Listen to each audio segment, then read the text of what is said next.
So it says you're using the computer audio. So now what I do, so it's on. So now what I do is plug it in, right? Yep. Yep, I plugged. Yep, and now just test it and see if we can hear you.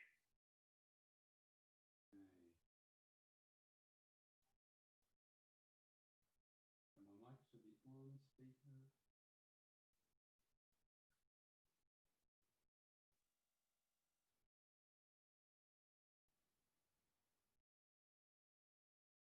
Yeah, if we can't get it working, what I might have to do is just sometime later today or tomorrow, we go and do a live stream up to your end, and then you just come in on that kind of team viewer, and then you can see what's happening. Yeah, yeah. And then Sammy can kind of we do a video because okay, this is not. Yeah, so I've got the audio up here right now. It shows test speaker, same as system. That would be right. Yep. And then that microphone should be like audio box. Audio box. Yep, so that's all fine. So yeah, you should be able to just play the beat with the piano or speaking to the mic. Okay. You can hear a voice far away, so that's promising. Let me just try. I think you can hear my. He's saying you can hear my voice now. Can you hear me now, Ed? Just say if you can hear me. Can you hear now?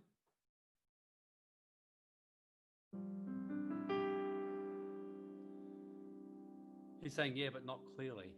Yeah. So you remember underneath that mix knob, there's the two knobs, like one's for the left input, one's for the right input. Yep. Yep. So you might need to turn one of those up. A little bit up. He's saying it's better now. He's saying it's better. Can you hear? Okay, Ed. Can you a little bit? Yep. Can you hear the piano, Ed?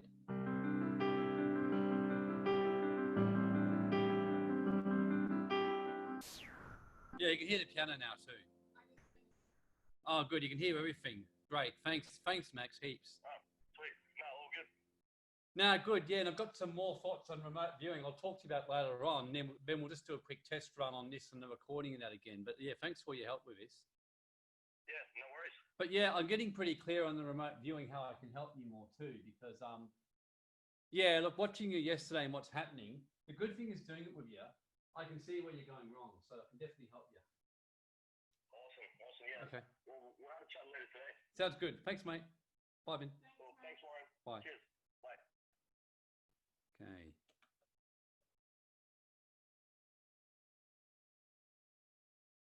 Okay. Okay, Ed. So just type if you can hear me okay.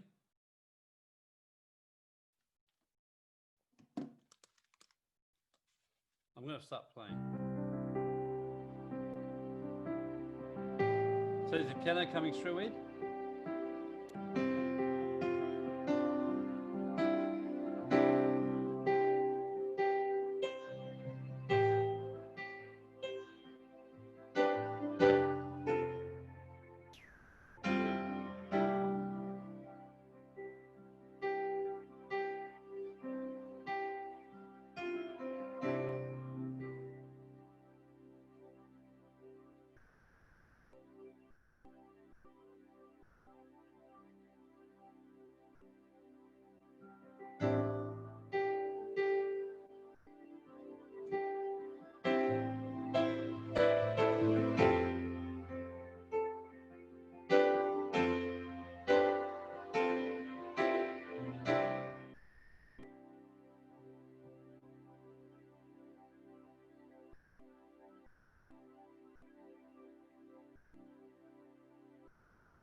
restores my soul,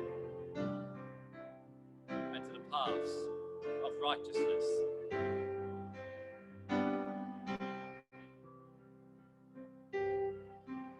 He leads me in the paths of righteousness for his name's sake.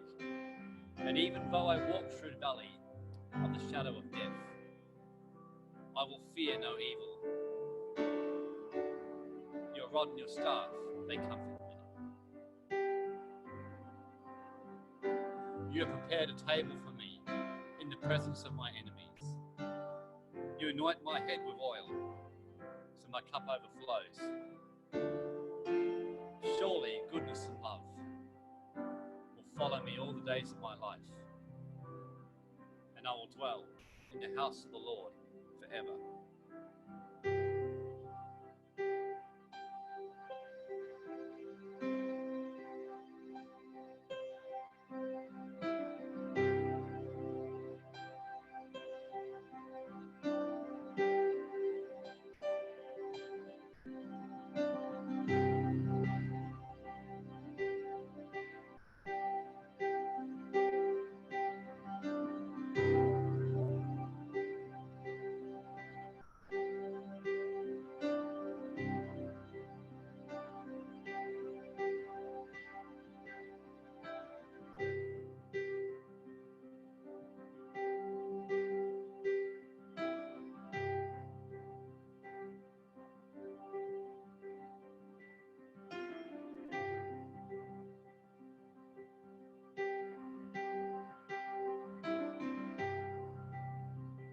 Matthew 11, verse 28.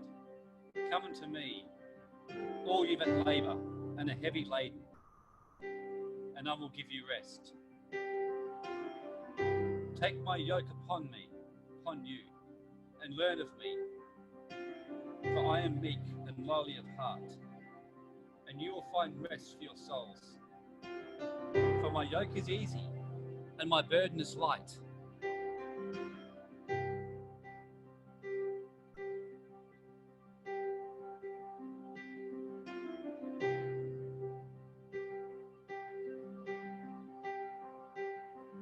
I'm just going to keep playing and just keep reading scriptures of rest and comfort. That's what I'm getting told to do.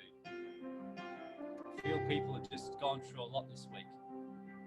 This is designed just to encourage and refresh you, to give you living water, as the Bible talks about, or the scriptures, deep water for your soul and activations.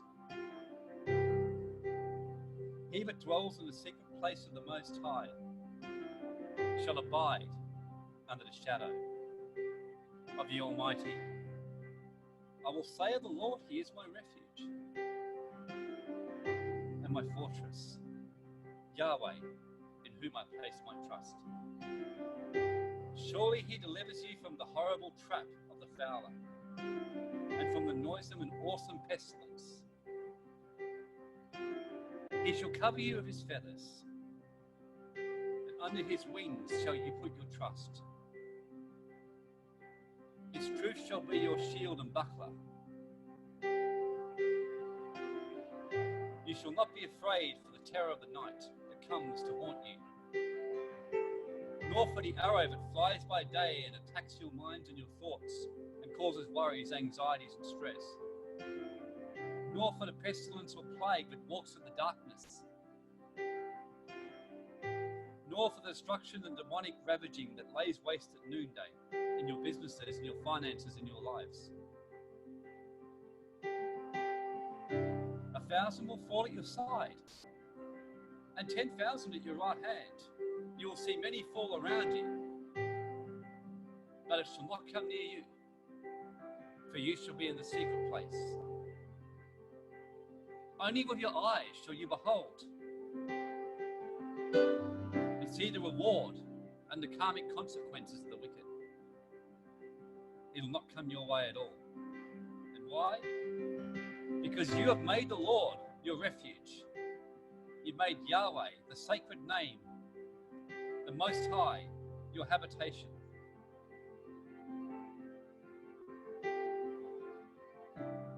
No evil shall befall you. No plague shall come near your house or your dwelling place or your energy body. For he will give his angels charge over you, Michael, Uriel, Gabriel, Raphael, to keep you in all your ways. They shall bear you up in your hands, so that you will not dash your foot against a stone and stumble in your path. You shall tread upon the lion and the adder, the young lion and the dragon, the energy of the dragon, the Linnaeus 3D, the serpent, the reptilians, the Satan. You shall trample underfoot and kick their ass into the next day. Because you have set your love upon him, he will deliver you. He will set you on high because you have known his name, the sacred vibration of his glorious name. You shall call upon Yahweh, and he will answer and hear your prayer. Yahweh will be with you in trouble. Yahweh will deliver you and honor you. With long life will Yahweh satisfy you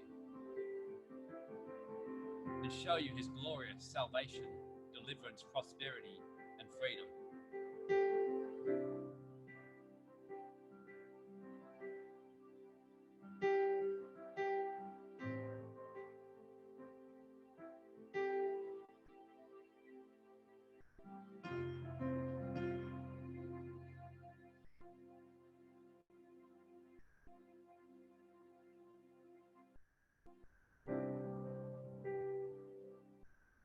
Psalm 127. Except Yahweh builds the house and builds your life and builds your business, builds your family, you labor in vain to try to build it in your own strength. Except the Lord watches over the city. The watchmen watch, but in vain. It is very vain and pointless for you to rise up early, to sit up late, to strive, to eat the bread of sorrow, struggle, and troubles. For he gives his beloved rest, sleep, and assurances of his care and provision. Lo, children are a heritage of the Lord, and the fruit of the womb is his reward. As arrows are in the hand of a mighty man, so are children of one's youth. Happy is the man or woman that has his quiver full of them. They shall not be ashamed, but shall speak with their enemies in the gate.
Psalm 19.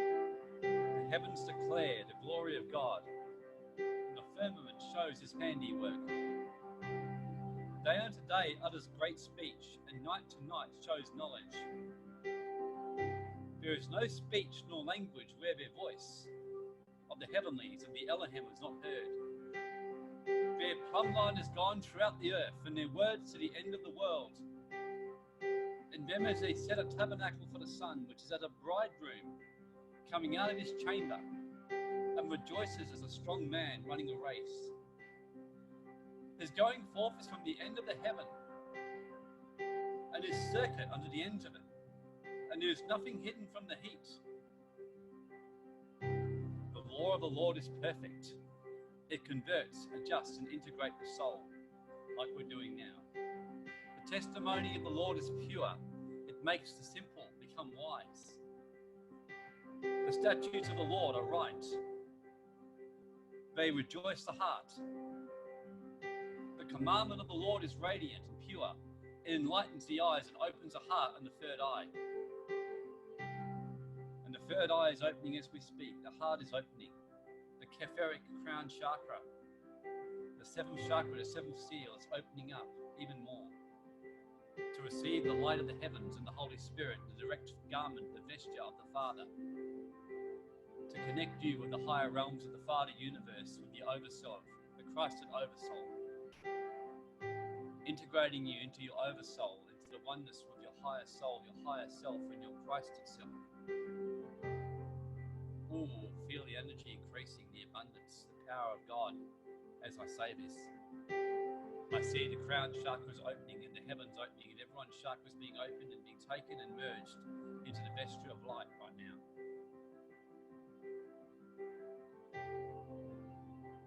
I'll keep reading the psalm. The fear of the Lord is clean and endures forever. The judgments of the Lord are true and altogether righteous, more to be desired than fine gold, or any gold, sweeter than the honey in the honeycomb. Moreover, by them is my servant warned, and keeping them is great reward. Who can understand his error? Cleanse me from secret faults, from secret sins, from misalignments in my path. Keep your servant also from willful, presumptuous, and silly sins. Let them not have dominion over me. Then shall I be upright, and I shall be innocent from the great transgression. Let the words of my mouth, O Lord, and the meditation and the thoughts and the ponderings of my heart and my thoughts be acceptable in your sight, O Yahweh, my strength and my Redeemer. Open my heart, open my eyes, open my third eye. Lead me into the higher realms, into the higher path. Let me open up more into my higher morphogenetic chakras right now. Activate my 8th chakra, my 9th chakra, my higher heart, my pineal gland. Ooh, let the crystal pyramid just come and settle in my 8th chakra, 12 inches above my head, and in all of us here. As it's happening right now as we speak. Connecting into the higher trees, into the 5 trees, into the 7 amens. Or feel the higher vibration of the higher amens.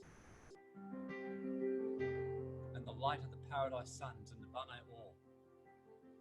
Let their radiance fill your heart and your light and your mind and your third eye.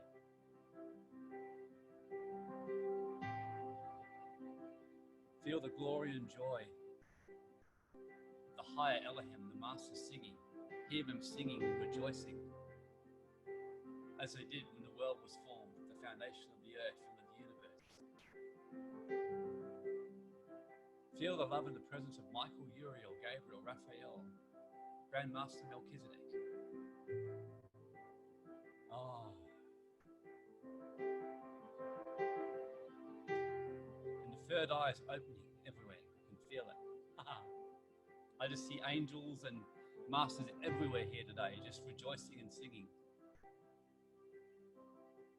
I hear the words, every day is a brand new day. It's a new beginning. They said some days are particularly good. They said rejoice particularly in this day. Let it be a celebration. A new beginning, a new awakening.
press. Just take it as you feel led to, as you're ready.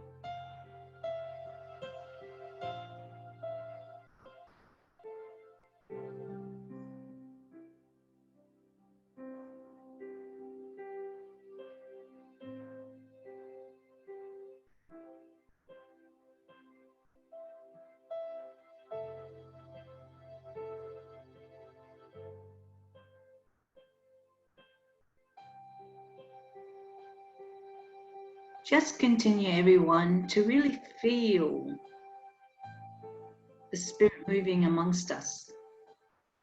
Allow your hearts to open up. Completely surrender. Let go of the things of this world and really, really just melt like ice cream. And allow the Holy Spirit to touch you so that you may be revealed the things of the Spirit, and that you will get downloads and messages for yourself as you really let go of the cares of this world, let go of the things that hold you, and let go of the things that is heavy on your mind.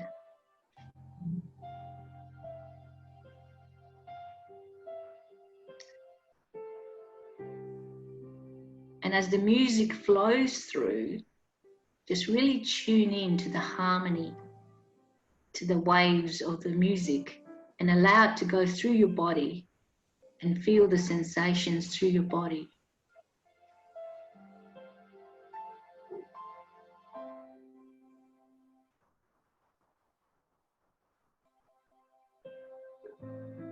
And as you can feel it in your body, allow your breath to come through.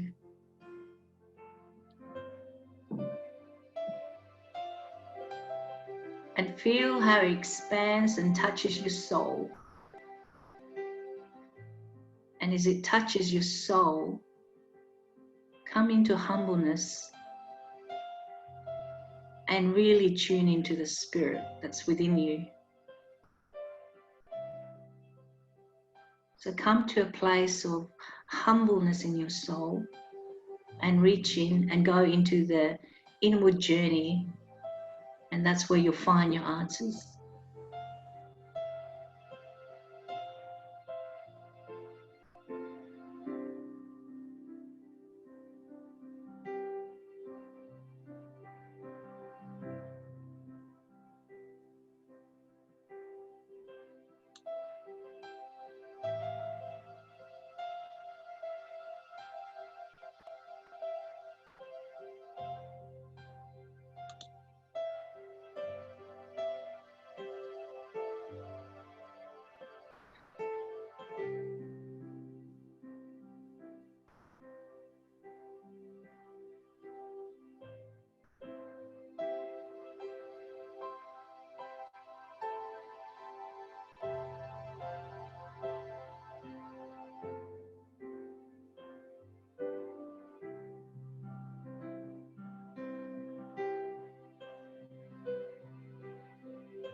So continue to feel the flow within you and really open up yourself. Today we're going to introduce you to a new energy in the work.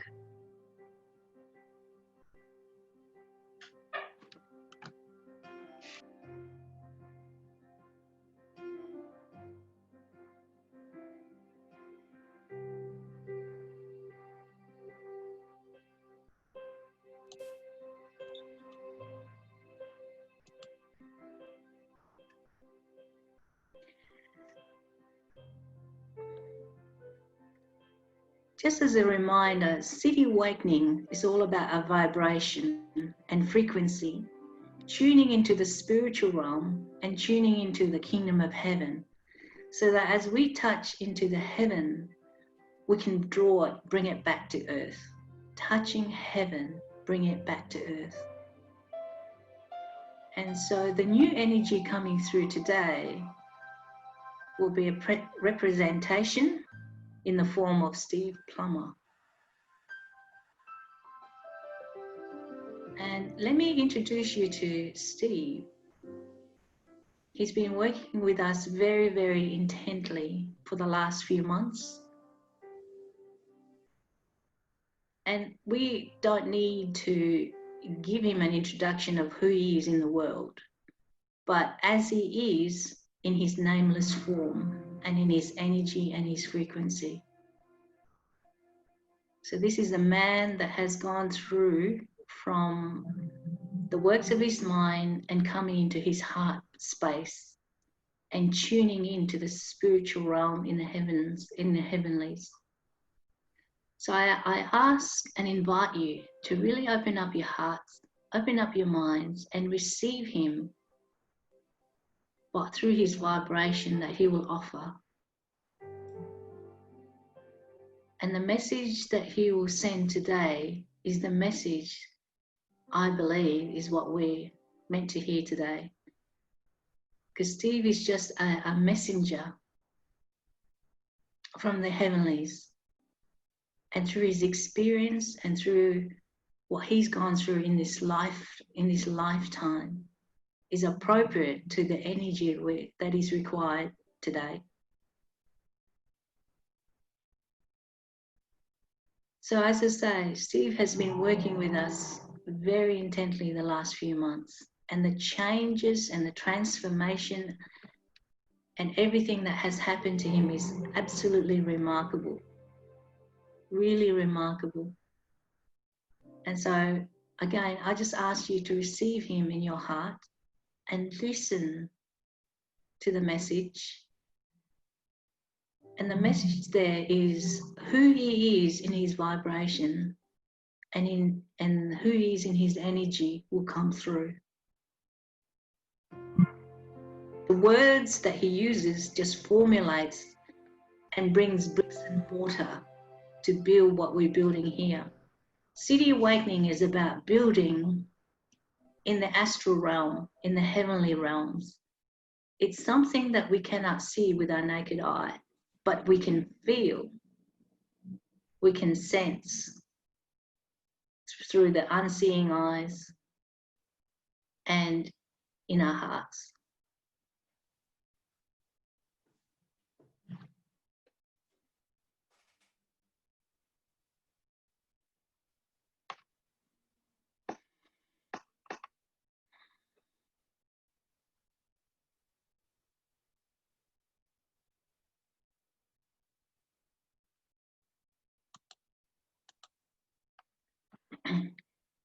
So before we start, I also invite you to collaborate together in one spirit, tune into one another,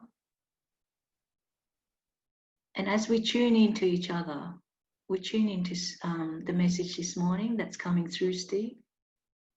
So this morning he will be a channel for all of us to hear what we need to hear and to take us to the next level, not just through our ears, but also through our understanding in our minds, because we still require the intellect to give understanding to what we're doing, because we're still in this human form, and spirit requires matter to shape. So if you can see and receive Steve as a messenger and allow the energy to come through, let's give him that support, because as we give him that support, it also allows all the archangels and all our friends in high places to come and support and lift him up purely for the message that he is today. So Warren's just put this code. So if you'd like to explain that code, Warren, that would be great. It's just while we're waiting to see, we'll just up here, let it infuse before Steve takes over. But it's an indigo code. Can't hear you properly, Warren. Can't you hear me?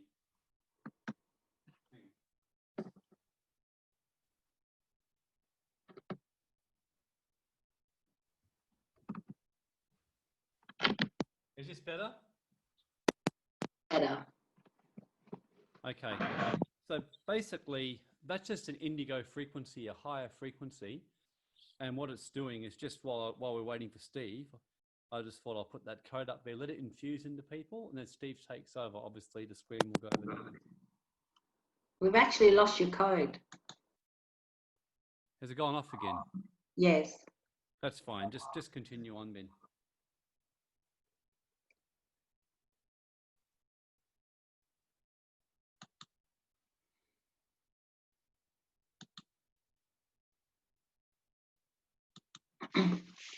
So I'm very excited for what's coming through today, and I hope you are too. There's a sense of expectation. It's a wonderful growth for Steve to do this, and seriously, I'm really looking forward to the message. And if you can see, if you know Steve, listen with your ear, not seeing him as Steve Plummer that you know, but seeing him beyond who he is, looking through him as the nameless, labelless, non-identification of who he is in this matter and who he is in this world. But obviously, he will introduce himself of where he's come from, who his family is, and just the matter of introducing himself, and so that you get to know the guide, the man behind the message. So I know it's a little bit earlier, but because I'm looking forward to it, Steve, I'm going to get you to start. So I've unmuted you. All you have to do is unmute yourself. All righty, can you hear me? Very well. Okay, great. So, hi everyone, can you all hear me okay?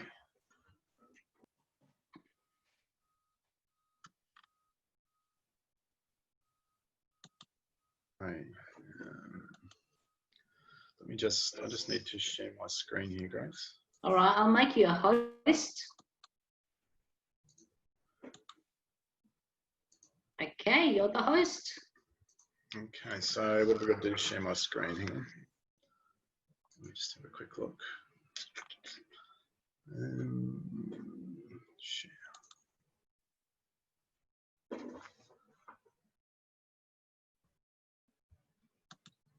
So if I share my screen, that should work okay.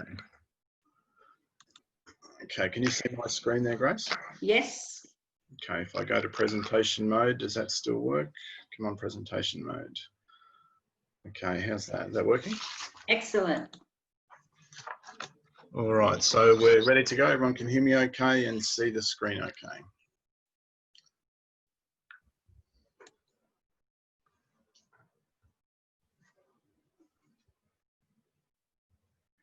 Yep, we're good, Grace, to go?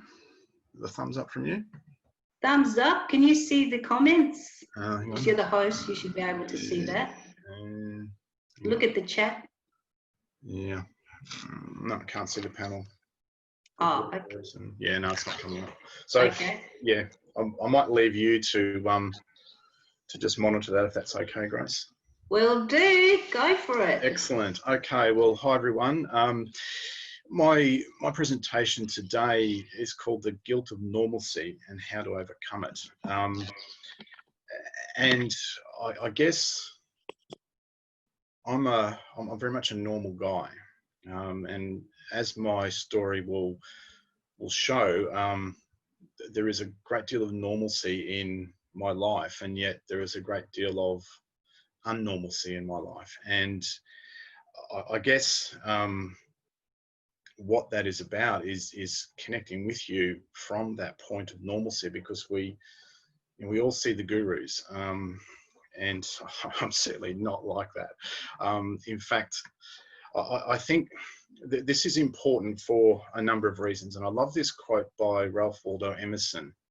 He says, "To believe your own thoughts, to believe that what is true for you in your private heart is true for all men, that is genius." Now, I'm not suggesting that I'm genius in any way. However, I do believe, because we are all connected, that my struggle is your struggle, and your struggle is my struggle. So via sharing my story, I do believe that I can help you in your life, and that's why it is important. So that is my belief. But I also have some anecdotal evidence to back that up. I was talking to a really high-profile coach of elite sporting athletes, or sportsmen and women, probably about this time last year, and and this person has, I won't mention names, but this person has coached Wimbledon champions, Wimbledon finalists, etc. And I said to him, I said, well, why do people at that level, the world class, the best of the best, why do they need your services? No offense, mate, but why do they need your services? And he said, when it's match point and they are bouncing the ball ready to serve for the match and win Wimbledon, he said that's the longest 4 or 5 or 10 seconds in their lives, because in that moment, their mind is telling them all sorts of things. And so that's where I come in.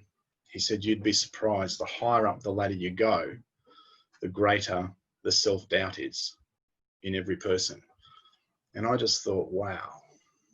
On one level, wow, as in, that's incredible. These really highly skilled, highly gifted, highly talented, highly successful people are plagued by self-doubt. And the other part of that wow was kind of like, oh, thank God, I'm not the only idiot around here, kind of thing, that, the self-doubt that I feel that that others do. So I guess in revealing a lot of my things and my story, like I said, hopefully that you can connect with that, and then we can grow and ascend, together. The other reason for this, and I only found this probably a month or so ago, is why it's important for all of us to do City Awakening and to turn up and to raise our vibration and raise our frequency. There's actually some research, and I'll quote him a couple of times today, by Dr. David Hawkins. And from his book, The Eye of I, he has said that, and his research and his study has shown, one person who vibrates at a level of optimism and is non-judgmental of others counterbalances the negativity of 90,000 people who calibrate at lower levels. And just contemplate that for a moment. Even by doing nothing other than just having a higher frequency or a higher vibration or whatever you want to call it, you're actually helping the planet. You're helping the planet awaken. You're helping the planet arise and ascend. And that to me is mind blowing, and it really put into context the importance of the work that City Awakening does. And I mean, he goes on, he says, one person who vibrates at pure love counterbalances the negativity of 750,000 others. Further, one person at the level of illumination, he said there's only about 22 of those alive today, counterbalances the negativity of 10 million. And one person who vibrates grace counterbalances the negativity of about 70 million people. And he said there are only about 10 of those alive today. So, it's a really, I think it's a really important thing that we are all doing. And the other thing too that I want to share with you today, and towards the end, I'm going to leave you with a tool to actually, it's a tool that has helped me to raise my frequency or my vibration, whatever you call it. And the reason that's so important is on the screen in front of you there. So that will become evident as we go through, but I'll also give you a process to actually work through to help you with that. Okay, so let's begin. What's wrong with me? Well, I mentioned self-doubt. The title of this is The Guilt of Normalcy. So yeah, there is a fair bit wrong with me, and probably wrong with a lot of us. And I say that a little bit tongue-in-cheek, but also, also a little bit seriously as well. I mean, I've done quite a lot of personal development stuff, which I'll share with you shortly. And the likes of Tony Robbins. Now, I don't want to big negative on Tony because he's transformed a lot of lives. An accountant I used to have swore by him that every time she went to one of his events, her business grew by 20%, etc. So, he does a lot of great work. The thing with a lot of the gurus, they tell a story, an origin story, and as a marketer, copywriter, I understand this quite well because I know it, but I actually don't connect with their story. And the story goes a lot of the rags to riches. I was living out of my car, I was sleeping on my friend's couch, I didn't have money to eat every day, I was eating every second day and stuff like that, and I'm so normal that I just don't connect with that. And so while people are jumping around like this at those events, and also understand the NLP part of that, of getting people in state and changing state and so forth. But while people are all like that at those kinds of events, here was me kind of like, okay, I don't really get it. I don't really connect with that. And so that kind of normal thing that a lot, and I also see it on Facebook today, you see them like, g'day everyone, who's going to crush it today? And I don't want to crush anything. I just want to be peaceful. I just want to live with some joy. I don't want to crush anything. So the person on the right there is more like me compared to the masses out there. That may offend some people. Some people might go, well, gee, you're a bit weird, and I'm okay with that. So here's the normalcy of me today. That's me and my family. I have 4 kids. The oldest one turned 21 this year. The youngest one goes into grade 11 next year. We live on the Sunshine Coast. I have a mortgage, but I do have a beautiful home on the water. And I've worked out, for me, I need to live on or near the water and touch the water just about every day. It's an energetic thing for me, a connection with Earth thing for me as well. So I do have a very normal life. And I guess that was one of the, in a lot of the guru workshops I'd done, I'd never heard them talk about a mortgage. I never heard them talk about their kids very often. And so those normal things that I guess almost hold dear, I just didn't connect with that kind of thing. So that's me being normal. The early days though, I grew up in the late 60s. That's me as a baby. I don't know, I was obviously 6, 7, 8, 9 months old. I was the youngest of 6 kids. It's interesting. I just looked at this photo before, and you can see the background there. The roofing iron has formed part of the wall, and I mean, there's kind of crap everywhere. And it was kind of the 60s, and we were a lower middle class family. It was a loving family, a loving home. I didn't want for anything, but we didn't really have a lot. I think I've grown up with a lot of programming too from my parents. They grew up in the shadow of the Depression. They made it through World War II, and a lot of that, I think in them, a lot of their programming was, you've got to watch out, lack is coming, the Depression's coming back. And so a lot of their lives was very much about avoiding fear. And obviously, with the law of attraction, when you put out more fear, what you get back is fear. Just a quick example, if ever there was an argument in the family, my mother would run around and close the windows so the neighbours couldn't hear, those kinds of things. So it was also, I guess, a tough time for me in terms of the 70s was a time of upheaval. I had my older sister was nearly killed in a car accident. There was we grew up Catholic, so it was a lot of the Catholic guilt kind of stuff, teenage pregnancy in the family. My goodness, all of the issues around that. My older brother was a bit of a rebel. I remember him and Dad arguing a lot. And so I grew up in this paradigm of supposed doing things the right way, in inverted commas, and controlled by religion and the fear around all of those sorts of things, and also that notion of, look, the way to be successful because of the Depression era, World War II mentality era of, you work hard at school, you get good grades, you go to university, you get a good job, and everything will be fine. So I followed that model. I was dux of my primary school. I was a prefect in high school. I won a subject award.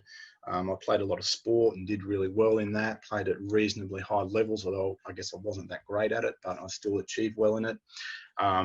I became a teacher, you know, and again, following the edicts of, you know, if you can get a good government job, you know, never going to have any worries. And I will say that working for the government, we never had any worries, but we always had money worries. Never had any money worries because there was always a paycheck coming in, but it never really seemed quite enough, I guess, if that's the, if I could say that. That's me on my first day of teaching back in 1990. I taught at Caloundra High School for 2 years. Then I was sent out to central Queensland, a little place called Blackall. And so I kept following the edict of my upbringing of work hard, get a good job, keep climbing the ladder. And I became a head of department. I was a head of department for 10 years and then a deputy principal. And the really interesting thing about all of that, and I know people like Grace will appreciate this, we had four kids under 5 at one stage. And when you're feeding nappies, et cetera, life is really busy. And the key thing with that is, in amongst the tiredness and all those things, in amongst trying to build a career, I mean, if I had stayed in education, I would be a principal today. But, you know, so I had a career path set, but something was burning in me that wasn't really for me. And I think I have known it for a long, long time, but I also ignored it. And the reason I ignored it was that I had to survive in the 3D world here. And so I'm getting, you know, taps on the shoulder spiritually, I guess, which I pushed down and ignored for most of my life.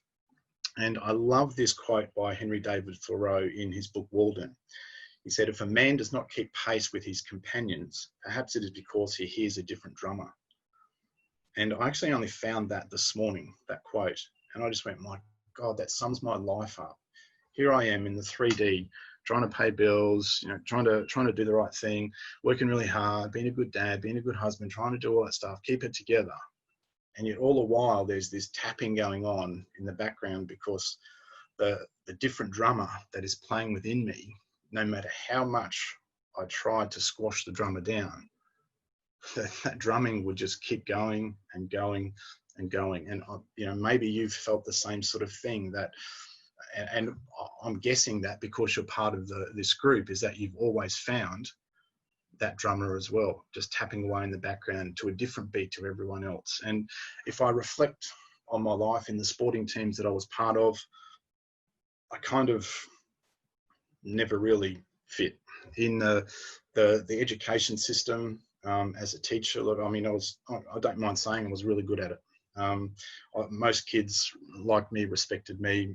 Many colleagues liked me and respected me, but I kind of didn't really fit. There was always this going on of being this drummer to a different beat.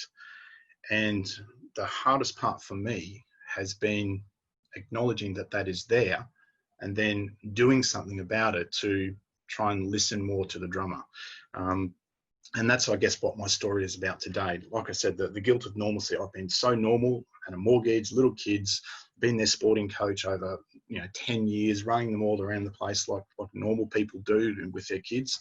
But all the while that's going on, this drummer is beating to a different drum. And I'm finally starting to listen to that different drum. So I began looking when I heard it. And I actually think it started with, and this is an interesting synchronicity, it started, I think, when I was in about my mid-30s. My sister suggested one of my sisters suggested I get a book that she was reading that she found fascinating. She said to me, you know what, you can, just with your thoughts, you can actually create different things. And I said, oh, bullshit, what do you mean? Because I'd grown up in the paradigm that I'd grown up in, the different drummer beating away, but I'd pushed that down, not ignored that.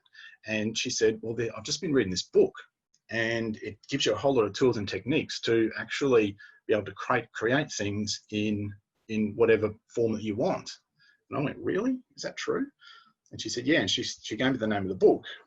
And the book was Ask and It Is Given by Esther and Jerry Hicks, the Channeling of Abraham. You may have read that. Great book. If you haven't, it's really worth reading.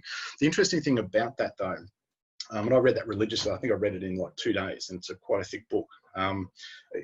the interesting thing about that, when I went and bought it the next day, so it was I think I bought it on a Sunday, and the shop assistant just happened to say, "Oh, if you're interested in this, you'll be watching TV on Wednesday night, won't you?" And I said, "What do you mean?" "Oh, there's this really cool show coming out on Wednesday. It's called The Secret." And I went, "No, I've never heard of it. Don't know what you're talking about." And I believe the backstory is that Rhonda Byrne, the owner of The Secret stuff, collaborated with the Hickses about the whole secret idea until they had a falling out over copyright issues or whatever it might have been. But anyway, I said, "No, I've never heard it." So I got the book, and then I watched the show, The Secret, and then there was kind of two bits of synchronicity. I just went, well, hang on, maybe there is something more to this. And again, that drummer just started to beat a little bit louder, but I've got bills to pay, so I'm squashing that down, ignoring it, but I'm also looking. I've always had, and one of the things I did to look outside of my current employment, I've always had a love of words. So I did a couple of courses on freelance journalism, and I actually became one of Australia's top boxing writers. You can see my byline there in the story about a boxer called Daniel Gill. And just as a quick aside, before that story appeared in 2005, every fight that Daniel Gill came to the ring in, it would just be, from Tasmania, it's Daniel Gill. Now, to be really good, all the great boxers, right, they all have a ring name, Sugar Ray Leonard, Iron Mike Tyson, James Buster Douglas, etc. They all have a great ring name. And the really cool thing about that is that after that story appeared, he became the real deal Daniel Gill. And so then he went on to win a world championship. So my claim to fame in freelance journalism was that I actually gave the name to a world boxing champion. I did actually also have interviewed Jeff Fennick and Costa Zoo and all the top guys at the time I was doing it. So I'd had a love of words. I'd looking for different things to do. The problem was freelance journalism doesn't pay very well, and when when you've got 4 kids and a mortgage, that kind of hurts. So I kind of put that on the writing stuff on hold for a while. And like I said, I then did a lot of personal development kind of stuff. I can remember one Sunday, and I was sitting in the office just reading an email, and I got I must have been in there longer than normal, because I got Jenny was doing something, and all of a sudden she says to me, "What are you doing in there?"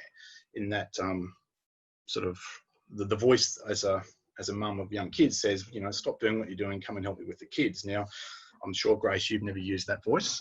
Bet Warren's never heard that. No way, Steve. But, yeah, no, I knew I'd be right. But I said, "Oh, look, I'm just reading about this event thing I want to go to."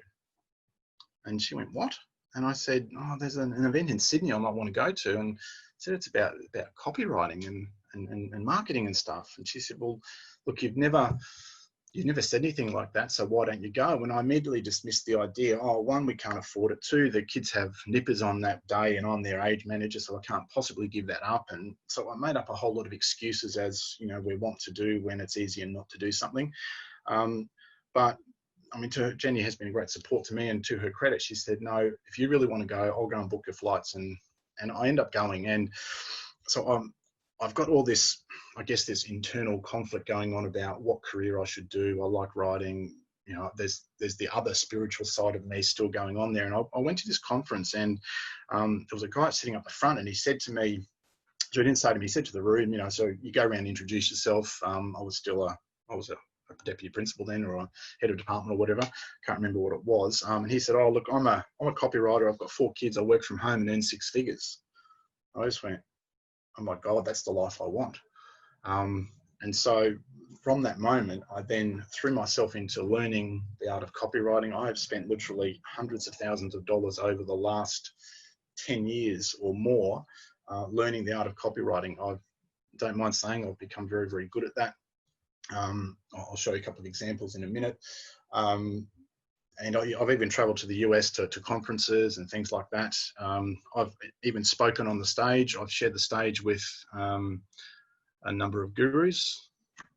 And oops, so the one on the left there is Russell Brunson. You may have heard of him.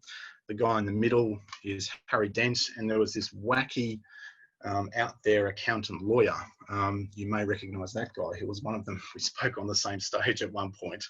Actually, Warren, you look like James Bond there a little bit, I think. But so I've got to a level where you know, I was rubbing shoulders with those people. I've even run my own training events with, you know, small and large groups of people.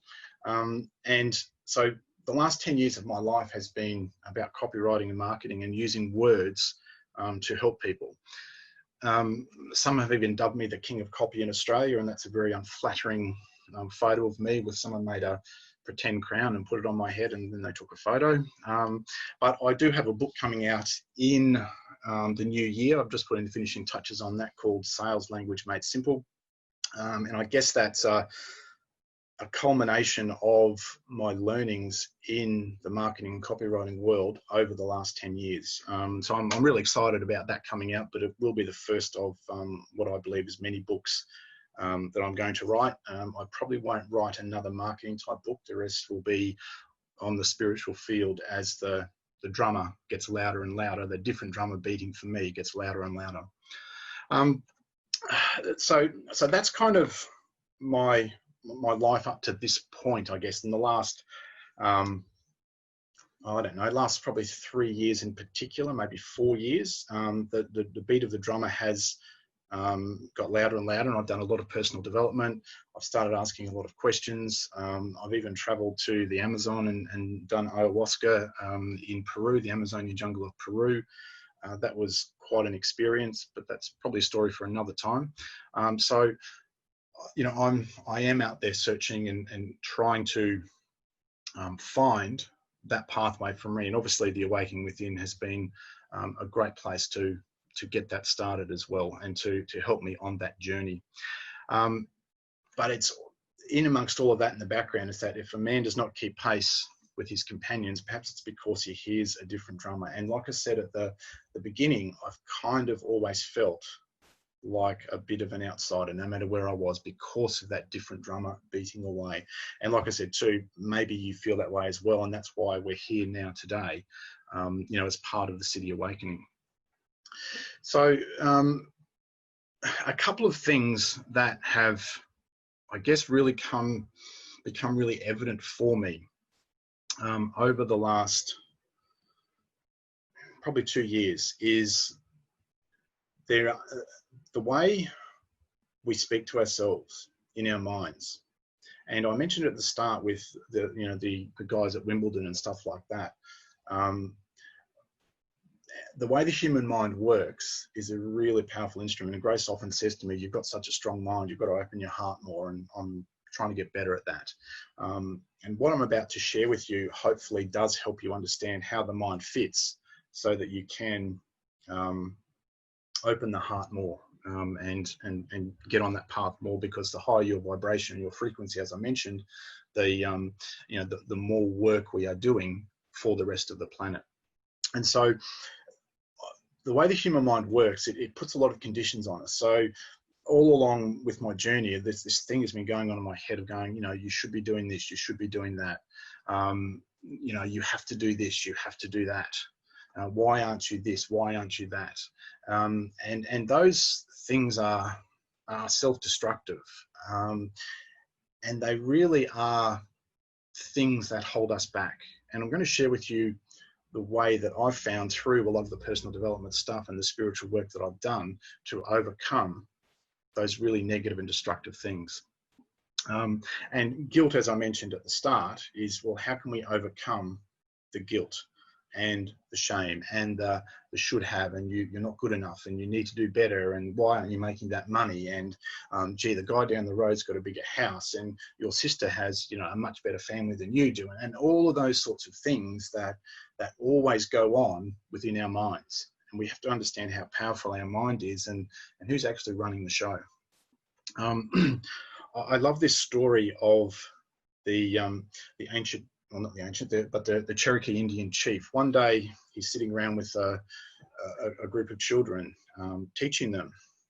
And he says to them, he says, young ones, there is a terrible war going on inside of me.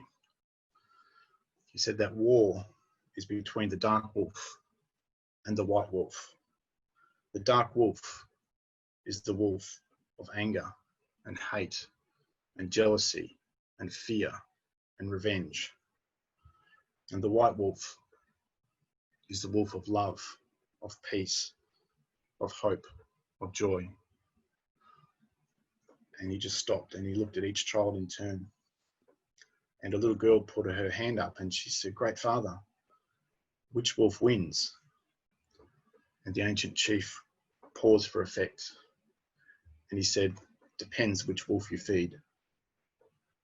And that story for me is a little bit of I guess, an emotional and a realization that, yeah, I can actually change.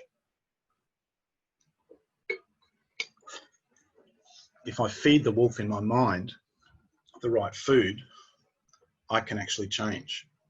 And if I can change, then I can raise my frequency and my vibration. If I raise my frequency and my vibration, I am closer to opening my heart. And if I do that, I'm also helping the planet, because I'm countering the negativity of so much of the planet out there. There is actually a challenge with that, though. And the challenge is, so is it then as simple as thinking positive thoughts? Is it as simple as just having affirmations? And I would love to say, yes, it is as simple as that, but in my experience, it's not. I love affirmations. I do look at them.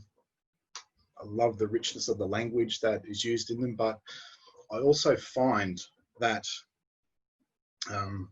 they're kind of like a diet. You know, diets are really good until that beautiful bit of chocolate cake gets put in front of you, and then the diet's over, right? And it kind of can be the same, you know, with affirmations. I'm not saying they don't work, but I guess what I'm saying is they didn't and don't work for me, at least not for any length of time, because, you know, Grace said, I've got a strong mind. I'm trying to feed the right wolf, and I'm trying to feed the right wolf with affirmations, but they put that bit of chocolate cake in me. And I guess how I see it is a lot of I guess negativity or the black wolf or the dark wolf, whatever you want to call it. It's like this this vortex that spins around us, and it only takes one little thing from the person on the outside to get sucked into the vortex, and all of a sudden the negativity starts. And I'll give you an example of what that might be like.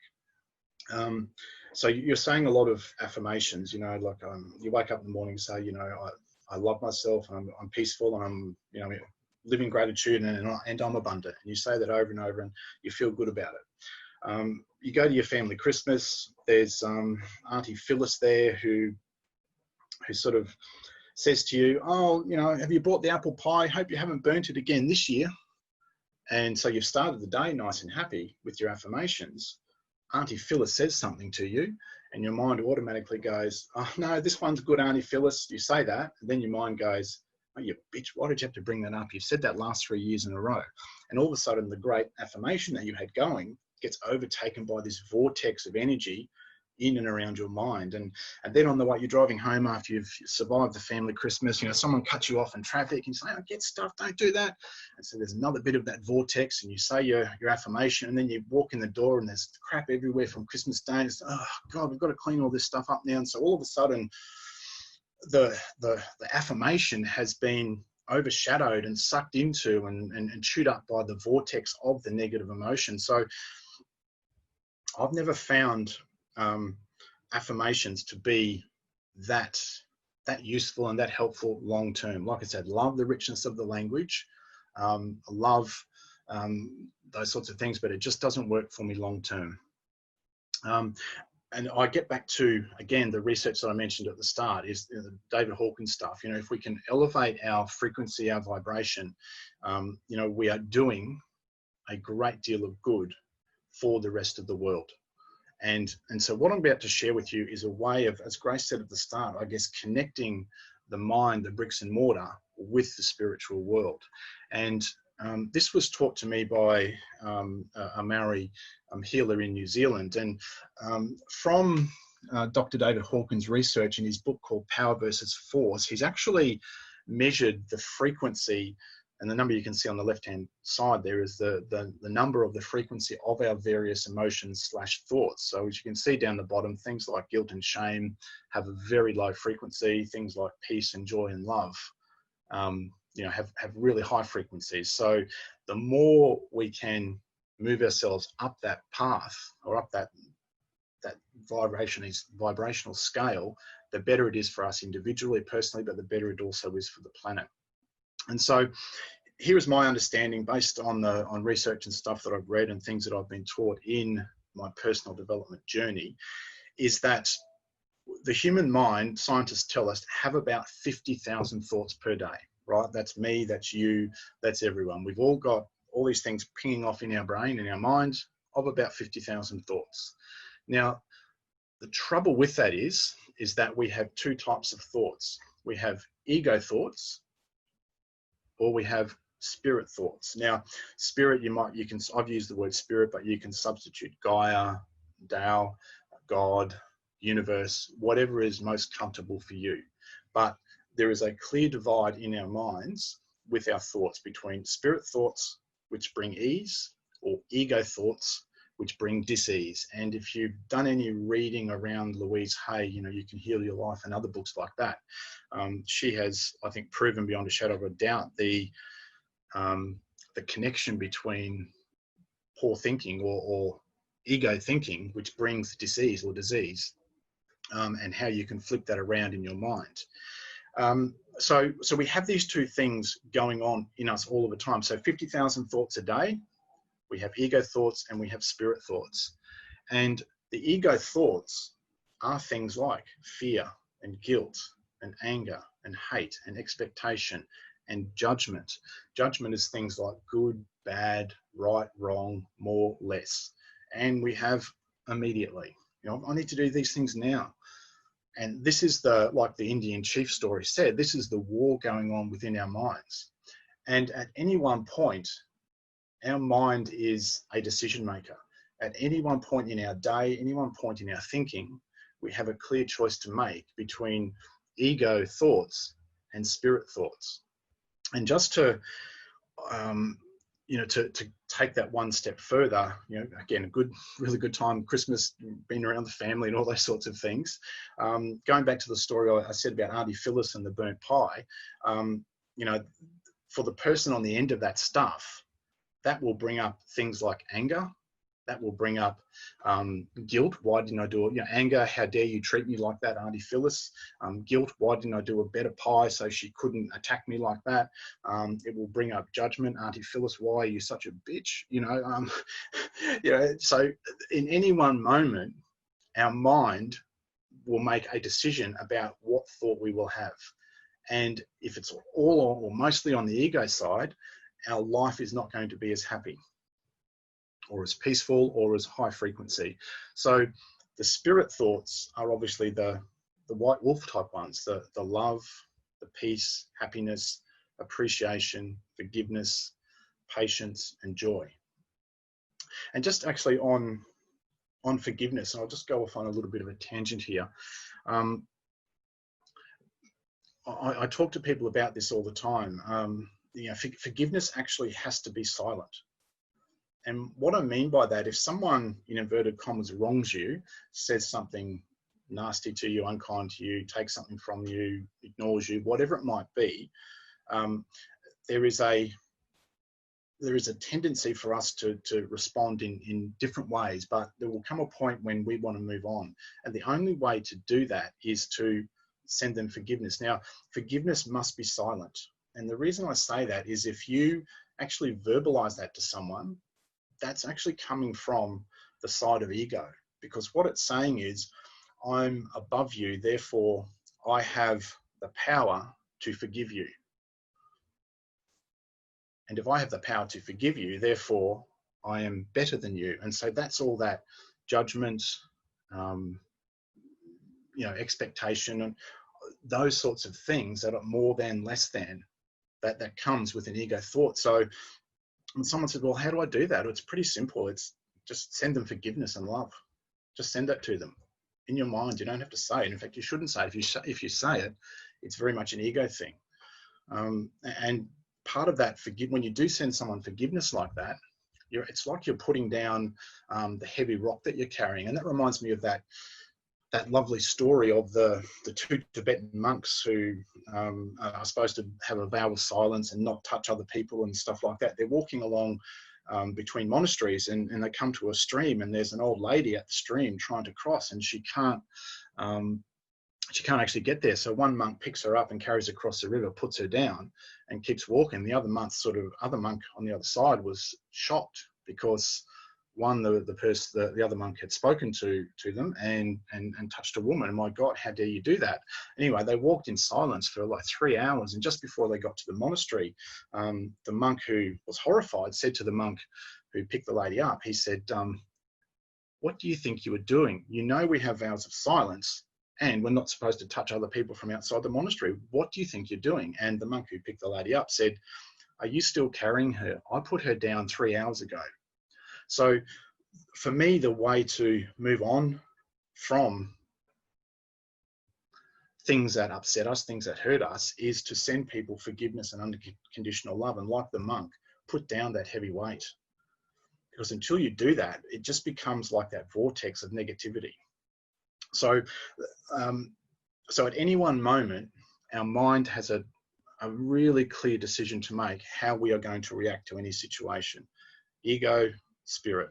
Ego and disease, spirit or ease. And just to, I guess, marry those two things together, Dr. Hawkins and my little table there, you can see, and also at the start, the thing about Hawkins' research from that first book, you can see if your spirit thoughts, of your 50,000 thoughts a day, if most of them are in that anger and below, or the pride and below kind of vein, you're not resonating, your frequency, your vibration is not very high. If, however, you're able to flip that around and have more acceptance and love and joy and so forth, obviously your frequency is raised. And so, like I said, in every moment we have a decision to make which we will choose. And the mind is a decision maker. And the mind can choose ego or it can choose spirit. So we have 50,000 thoughts a day. The normal person will have about 48,000 ego thoughts. That's why at the start, Hawkins' research said if you're at a higher vibration, a high frequency, you can actually raise the vibration of so many other people, because much of the population of their 50,000 thoughts a day, about 48,000, give or take, are are ego thoughts. And obviously then the other side, we only have about 2,000 spirit thoughts or universe thoughts or Gaia thoughts. And when that's like that, the unawakened population, that's why there is so many arguments within families, there's so many neighborhood arguments, fights, etc., because of the way the human mind is. Now understand, the ego is there to protect you. It's that old reptilian brain of flight or fight kind of thing. And that is still very much ingrained in us humans. But we do have the power of choice within our mind in any given moment. Okay, so like I suggested with the ego, that's very much an automatic thing. You know, we're kind of there all the time. I know in a lot of her teaching, Grace has said, well, you know, we can go manual. Sometimes it's okay to go manual. And certainly in the initial stages, you do have to go manual. And so, like I said, decision maker, let's go manual. Let's choose spirit thoughts. When you do that, that changes everything in your mind. Now, understand it won't happen instantly. It's not a magic pill. It does require some mental effort to go from automatic through manual until you flip it around, till you've got 48,000 or thereabout spirit thoughts and only 2,000 ego thoughts. Okay, so how to go from manual, or sorry, how to go manual and raise your frequency. So I believe, well, this is what worked for me anyway. There are 4 things to do. Number 1 is awareness, and that's what today is about. So until someone actually points this stuff out to you, you kind of don't know how your mind works, and you're kind of not aware that in every single moment you have the power to do things. Affirmations aren't strong enough to overcome the automatic ego mind. At least in my life, they weren't for me. But when I saw this, and when I practiced this, and when I became aware of this, I actually, it changed everything for me. And I know it can for you as well. Now, step one, awareness. Step two is observation. So that's where you observe your own mind, and it's okay to observe others' minds as well. And what I mean by that is, let me just give you a quick example. So at the start of today, when Grace introduced me, your mind may have gone to things like, oh God, I hope this guy's okay. Gee, I don't know, it's not Warren normally, he's not reading scripture. And so there might have been a number of thoughts, of ego thoughts. And the whole purpose of the ego is to protect you, because the ego didn't want you wasting your time by listening to some guy called Steve. And so that is how the human mind works. Now, for me, don't think I'm perfect either. For me, my ego was going, or the ego part of my mind was going, gee, you better make this good. People are giving up their time for you. Gee, how good was Pete Evans the other day? He had such a beautiful energy. You better be as good as him. Gee, if you're not as good as him, people won't listen to you. They won't like, if they don't like you, you're going to look silly. So we have all of this going on in our minds. And so that's why I said it's really important to be aware of and to observe your own thoughts. And I also think it's instructive to observe the thoughts of others. And so again, family Christmas, you might go and just observe with a different set of eyes and ears the interactions and what comes out of people's mouths at your big family. And you'll pick up what are ego thoughts, what are spirit thoughts of your friends and relatives. I will say, be very, very careful with this though. And I'll give you an example. You might have the family Christmas, and talking as normal. Uncle John says to you, "Oh, gee mate, you haven't lost any weight this year, have you?" Now it's easy to go, okay, Uncle John, in your mind, okay, Uncle John, that's not really that's an ego thought. It's not really a spirit thought. Then when you do that, it's really easy to go, you know what, you said that to me last year, you bastard. How dare you treat me like that? And all of a sudden your mind gets in the vortex and races off with that. So just be very vigilant that when you're observing, ego doesn't take over and then want to run away with the negative stuff, because that can happen really, really easily. So observe what people say, observe what you think, observe how you react in your mind to it. And that then opens your mind to that moment of choice. Well, hang on, I don't have to react badly to Uncle John or Auntie Phyllis or whoever it might be. I can choose a different thought and a different response. So that observation step is really, really important, because if you don't observe and you jump too quickly to trying to change things, you kind of just get caught up in an ego battle within yourself. So second thing is observation. Third thing is, whoops, if I can get my computer working. The third thing is to feel it. And what I mean by that is spirit thoughts, as they suggest, are things like peace and joy and love and patience, whereas they're gentle feelings, they're gentle thoughts, gentle feelings, whereas the ego thoughts are the spiky, nasty kind of ones. And you feel them. I in particular feel them in my gut, but you feel them somewhere in your body. And when they're urgent and spiky, 99.9% of the time they are ego-based thoughts. And think about it. Go back to Uncle John saying, "Gee, you're still fat this year." Ego wants to respond by going, "Shut up, you bastard! How dare you be disrespectful to me like that?" That's a protection thing. So you've got to choose, or you can choose in every moment, how you respond to that. The ego will be there protecting you and protecting itself, but that isn't always serving your best interests, because if you keep doing that, that's that vortex of negativity that just spirals down and down and down. And then the step 4 is to change gears. And as I said, the mind is a decision maker. And in every single moment that we have, you can make a decision about whether you have an ego thought or whether you have a spirit thought.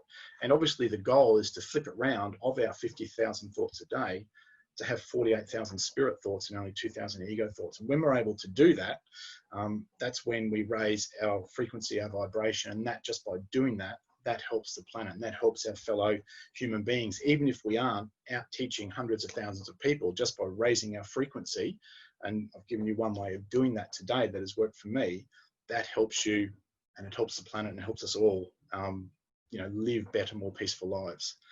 So that's how I have learned to go manual, and I guess live more peacefully. You know, and people who know me will say how much I've changed, and I think Grace even mentioned it as well. You know, how much that transformation has occurred in me. So there's the ego, the spirit again. You know, in any moment, and here's the key thing: in any moment, what do you want in your life? Do you want love, peace, happiness, appreciation, forgiveness, patience, and joy? And that patience is infinite patience as well. And you know, Grace and Warren often talk about divine right timing, yet we want things immediately. You know, our ego says, no, we want it now, we need it now. If I don't get that bill paid by whatever, you know, and then that negative spiral happens. And yet spirit thoughts are infinite patience, divine right timing. And so we have that power, I guess, within our minds to choose in any moment what we want to be. Do we want spirit thoughts, or do we want ego thoughts? And that's why, you know, that we have, you know, free will is a beautiful thing, and we have the power, if you like, to choose which one we want. And just the final thought I will leave you with. I love the story of the two prime ministers and rule number 6. So two prime ministers are discussing the affairs of state, and the guy on the left is the prime minister. It's his office, his country. He's got a visiting prime minister on the right, and so they're in their office discussing the affairs of state, and all of a sudden the door bursts open, and in rushes this guy waving a bit of paper saying, Prime Minister, what has have you seen what the media has done? This is outrageous. And he's waving his arms, he's angry, spittle's coming out of his mouth.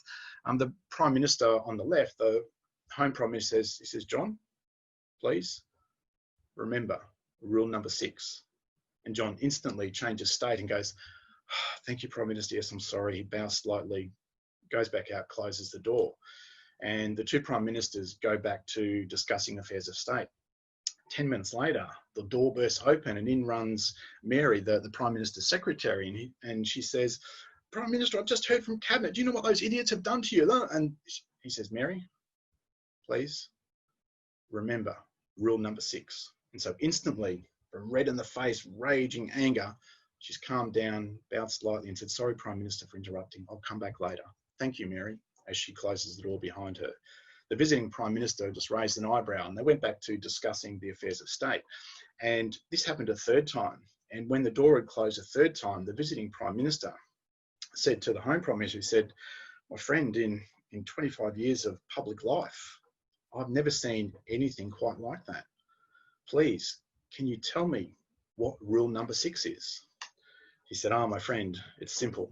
Rule number 6 is, don't take yourself or life too seriously. And the visiting Prime Minister, he went, yes, sir, that is a fine rule. Tell me, if that's rule number 6, what are all the other rules? And the Home Prime Minister smiled. He leant forward he put his elbows on his knees and he said, my friend, there are no other rules. So as you, I love that story, by the way. Remember, rule number 6. So as you wrestle with, implement the ego spirit and the choice of the ego spirit. If you don't get it right all the time, don't beat yourself up about it. You're human, you will make mistakes. It does take some training to actually, and some practice to actually implement that. When you do though, things do flip for you in terms of frequency, vibration, and how you view the world from your own eyes. And obviously, as we know, what you put out into the world, you get more of. And you know, the higher we raise our frequency, our vibration, the better that we are. So even when it doesn't work, remember rule number 6. And if things don't work out occasionally, rule number 6, don't take yourself and life too seriously. So that's about it from me, Grace. Has anyone got any questions?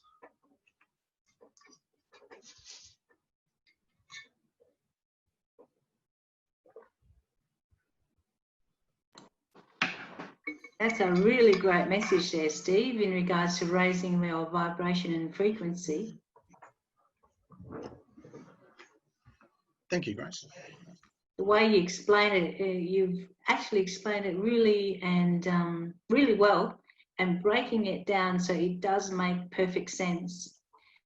Because we've heard Warren speak about vibrations and frequency, and sometimes he's way advanced, and that's not elevating him at all. It's just because of the way his mind works and the way he explains things and teaches things.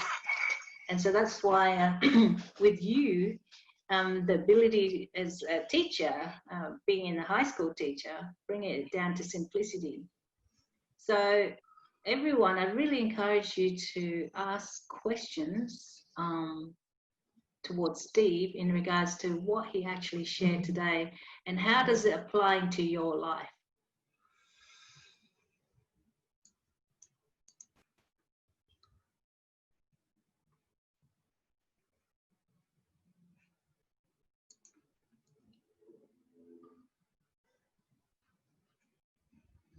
Now, try not to all rush in. Grace, you'll have to ask the question because I can't see that panel. Yes. If there is one.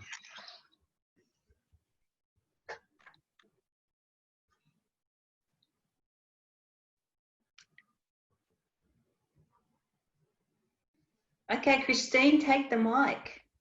Hang on, I'll just unmute you.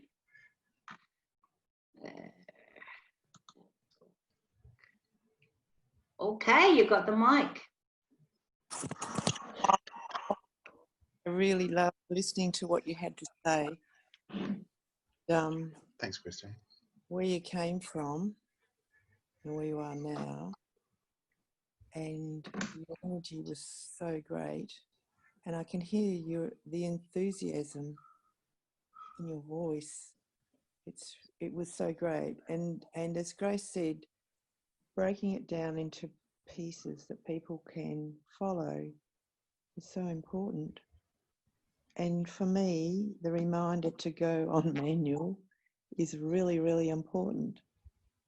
I've had Grace telling me many times, so are you on manual?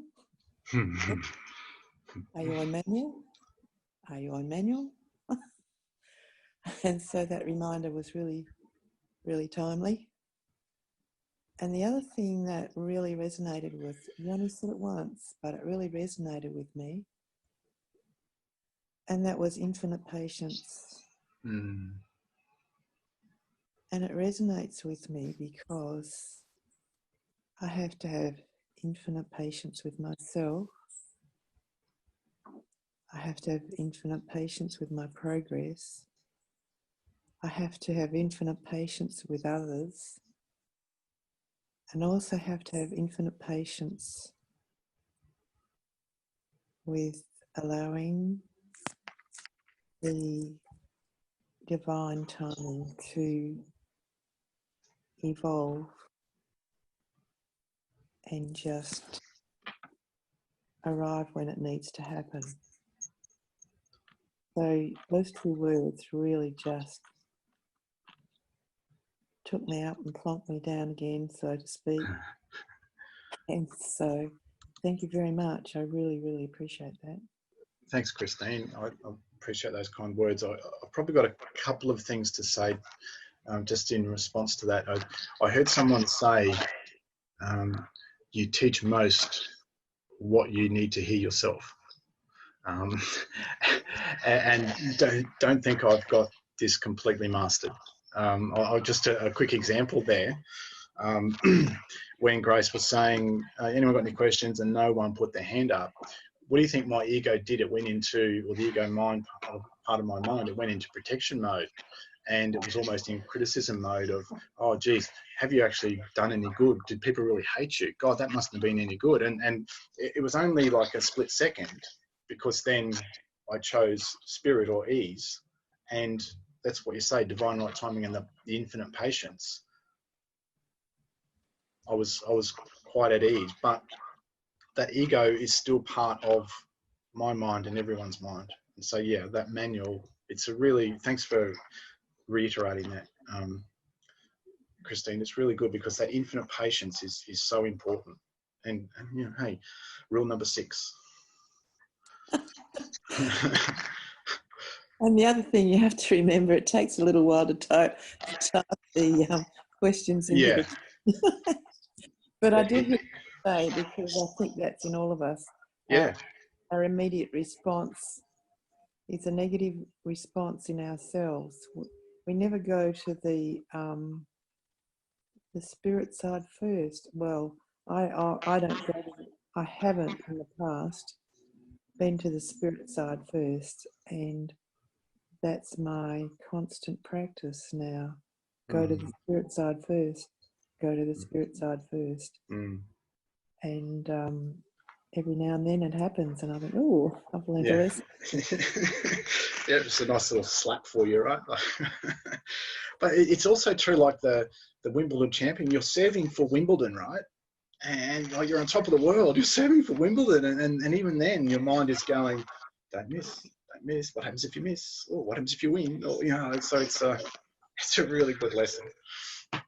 Yeah, I've got goosebumps when you're saying that, because if we can keep that in mind all the time, yeah, we don't beat ourselves down then. Yeah. So thank you very much for today. I really appreciate it, and I know it's taken you a while to make a decision to do this, and so I really, really appreciate you coming. Oh, thanks, Christine. Yeah, it's speaking about spiritual stuff is not my comfortable spot. Teaching might be, and speaking might be, but this topic, not so much. So thank you. I appreciate your support.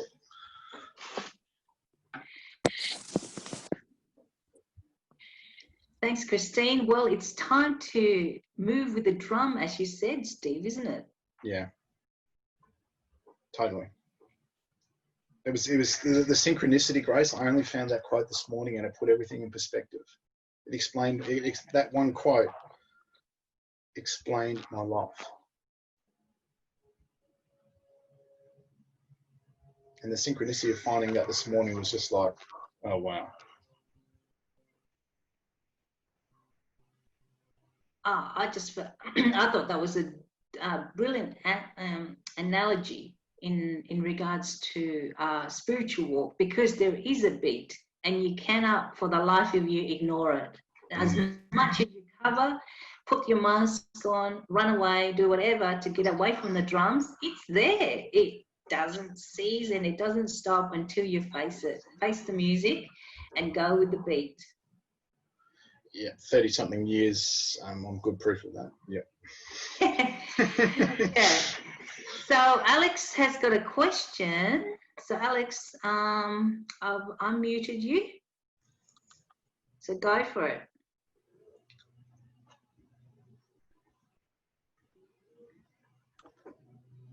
Hi there, can you hear me? Yep. Yes. Hey, Alex. Thanks, Steve. That was really interesting, and I think you lent yourself into that in a really nice, easy way to get you started on this journey. So, speaking of spiritual, so I think you've done really well. Thank you.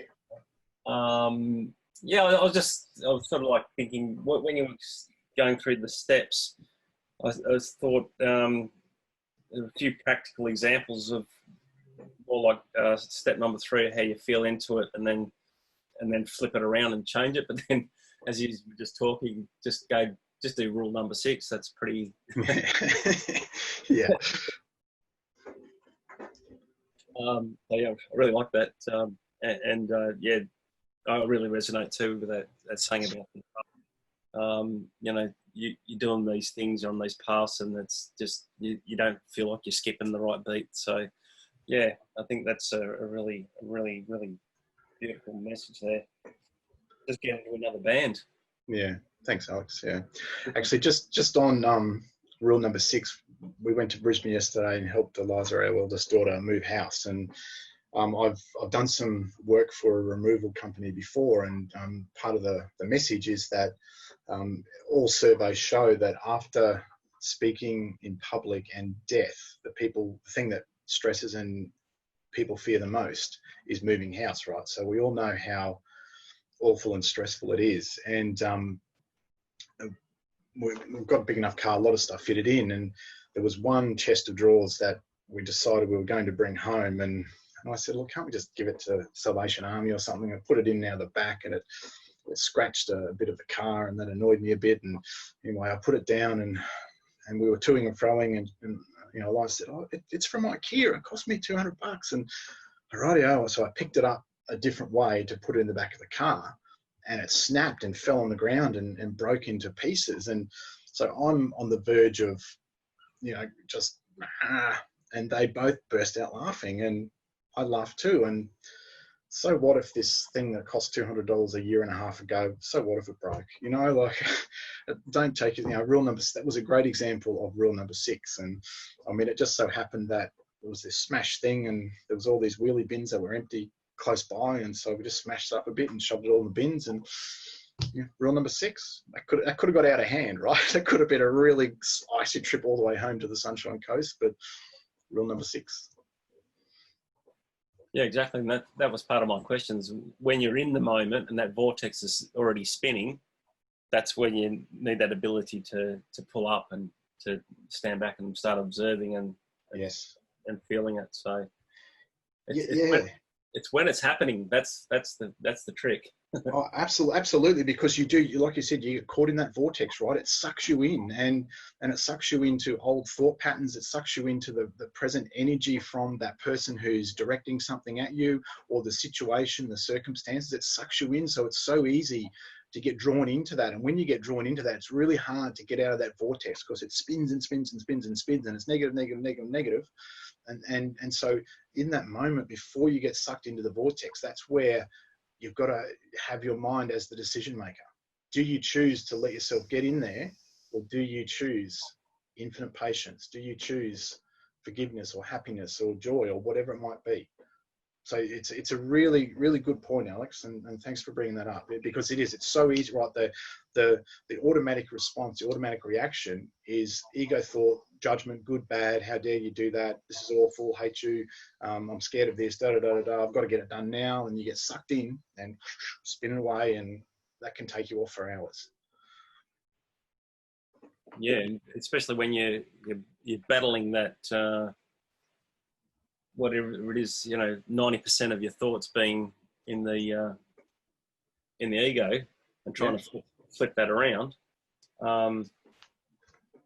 Yeah, I think maybe what you're saying, like affirmations, are really good to maybe build up your vocabulary of being in spirit and being Emmanuel, so that when you do get caught up in that vortex, you've got something to fall back on. Yeah, agreed. So yeah, thanks again, Steve. Well, thanks, Alex. Appreciate that. Thanks, Alex. Fiona, I'm actually going to ask you to expand your comment, if that's okay. Hang on, is she still on? Oh, I think she's disappeared.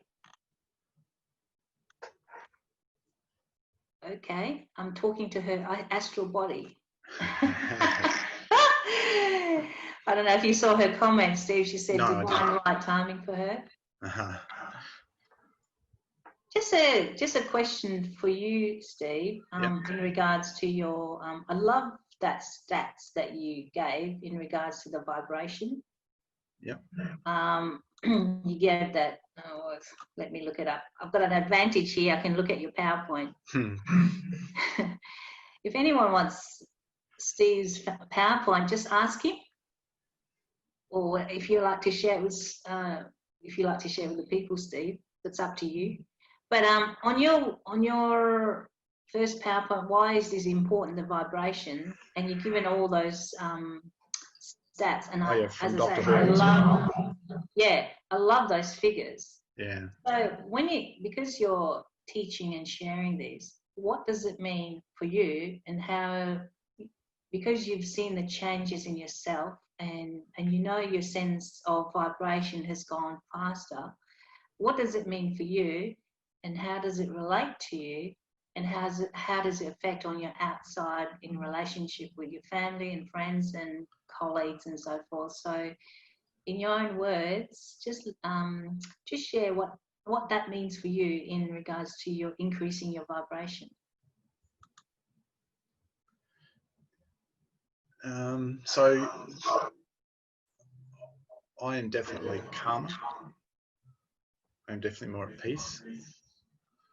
And I believe I am helping other people. And I'll just give you an example. I know of, I won't say what the relationship is, but there is a family that I know, and that one of the kids is having some problems with one of the parents, and it was coming to a head maybe 2 weeks ago, and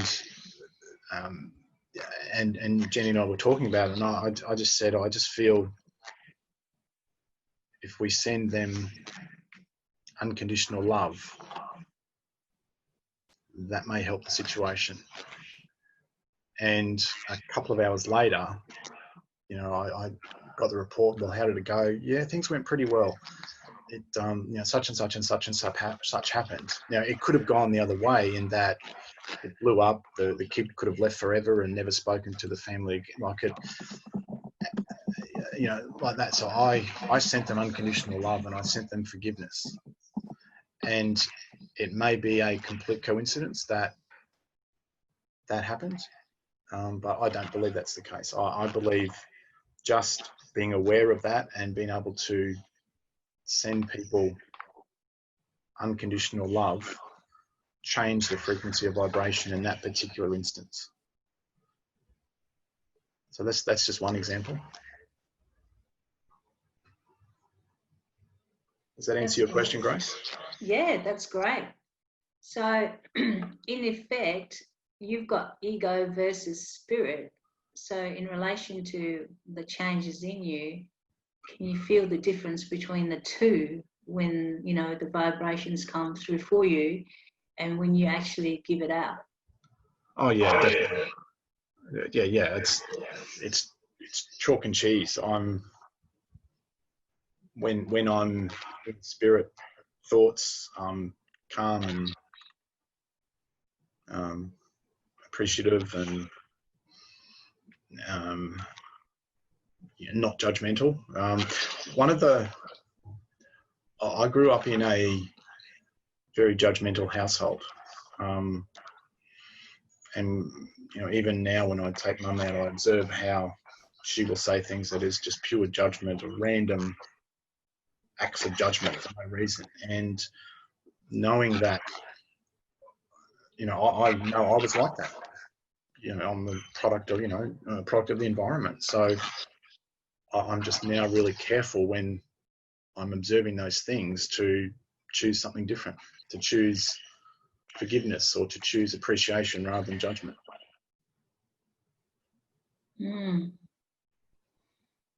That's wonderful. So each time you do that, what happens to your drums?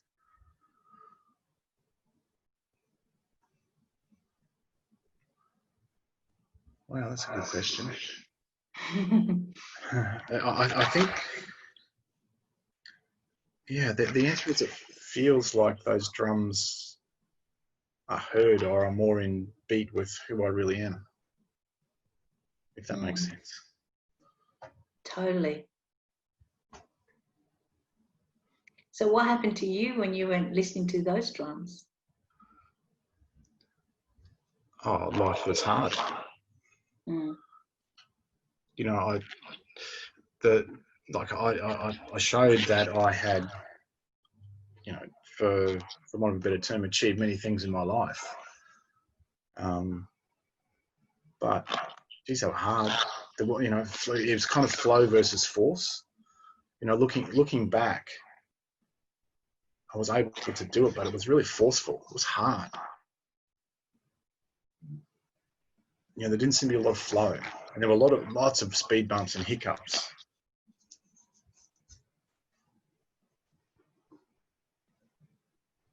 And so I guess now, more spirit thoughts, I have more ease. Life is easier.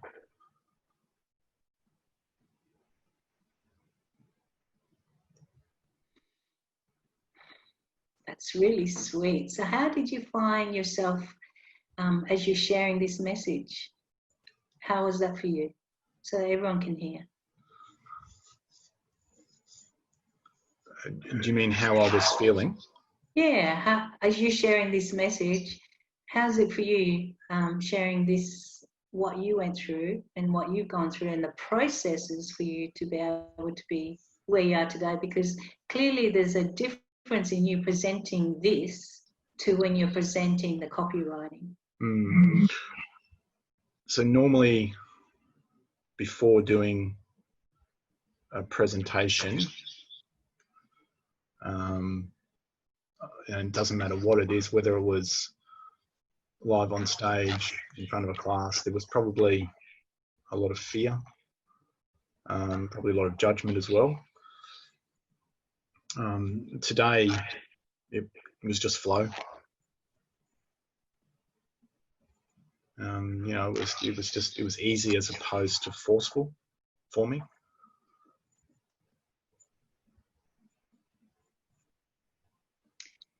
So this is great, actually hearing it from someone who speaks, because, you know, you and I and Warren's background, we've all come from this wealth seminar industry, and we're hanging around with speakers and gurus and all that. But to be able to actually hear from yourself after, this is what we're about here, in that being relatable.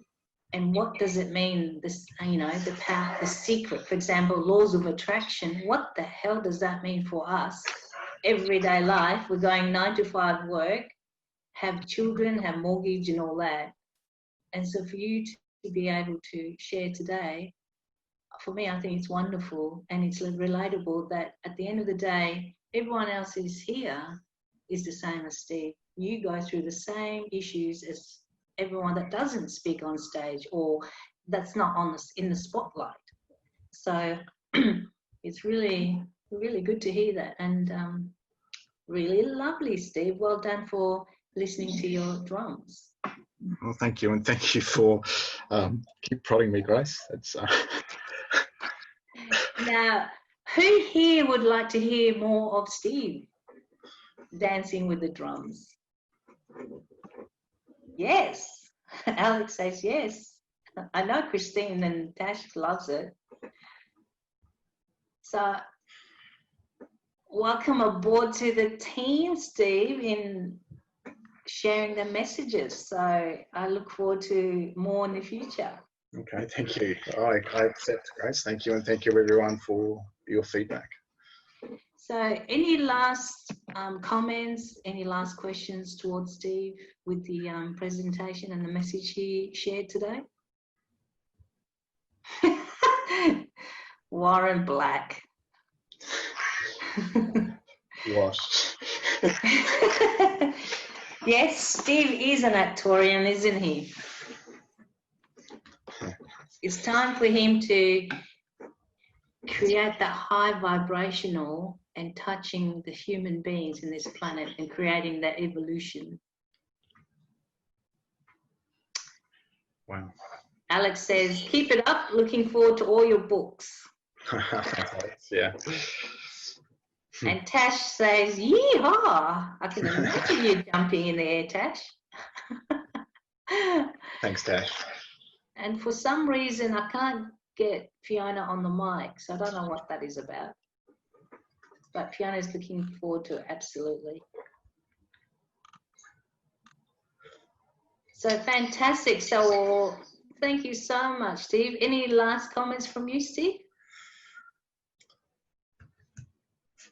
I'll probably reiterate what Christine said, is that infinite patience, and rule number 6. I think, Grace, actually, that's really interesting. I think even as a starting point in those moments of angst, if you can remember rule number 6, I think that changes the dynamic of your vibration almost instantly. Because I think what it then might trigger is, okay, so what are the spirit thoughts that I could choose instead? The trick will be remembering it in that moment of decision of the mind. Yes. That's why I laugh a lot, because it's you have to laugh. It's so funny because we live such an insane life and we go through stupid things, but all you have to do is laugh and relax. No, excellent. So Warren wants to finish it off and tie it all in. So Excellent. thanks again, Steve. So Warren, hop on board. The Arcturian plan has finished. Lol. How do I take the screen back? Yeah. I'll stop sharing. If I stop sharing, Yep. Okay. Got it. Yep. then I'll mute myself as well. Okay. So all I was going to finish off was by saying, firstly, that look, I just think it's great, and one of the first scriptures I can think of straight away is, am I coming through okay? Loud and clear as usual, Warren.